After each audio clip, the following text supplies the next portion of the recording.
Here's a comprehensive account of the Battle of Uhud, its causes, events, key figures, and aftermath, drawn from early Islamic sources and historical scholarship.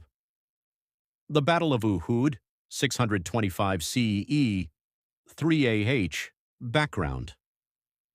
After the Hijrah, emigration of Prophet Muhammad and his followers from Mecca to Medina in 622 CE, tensions between the Muslims and the Quraysh of Mecca grew rapidly. The Muslims, now forming an independent community in Medina, began targeting Quraysh trade caravans to disrupt their economy and exert pressure for peace. In 624 CE, the Quraysh suffered a devastating defeat at the Battle of Badr, where around 70 of their men, including several prominent leaders such as Abu Jahl, were killed, and many others were captured.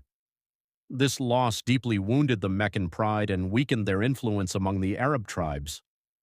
Abu Sufyan ibn Harb, who had escaped the Badr defeat, became the new leader of the Quraysh and vowed revenge.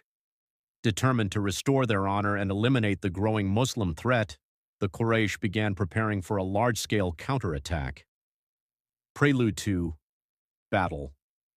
By early 625 CE, 3 AH, Abu Sufyan gathered an army of about 3,000 men, including 700 armored soldiers and 200 cavalry, along with several women who accompanied the army to encourage the fighters and mourn any fallen kin.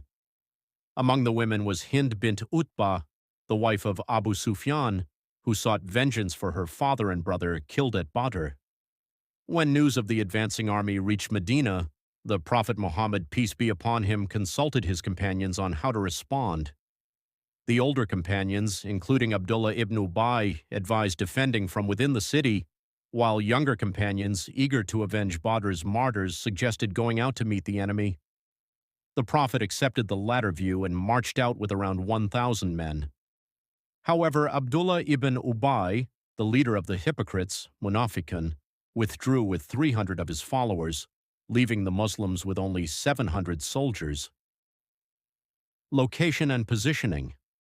The Prophet positioned his forces near the slopes of Mount Uhud, just north of Medina, using the mountain as a natural barrier to prevent a rear attack. He placed 50 skilled archers, led by Abdullah ibn Jubair, on a small hill, now known as Jabal al-Rumah, or the Hill of the Archers, to guard the Muslim flank and rear. The Prophet instructed them firmly, "Protect our backs. Do not leave your position even if you see birds eating from our bodies. Stay until I send for you." The battle began.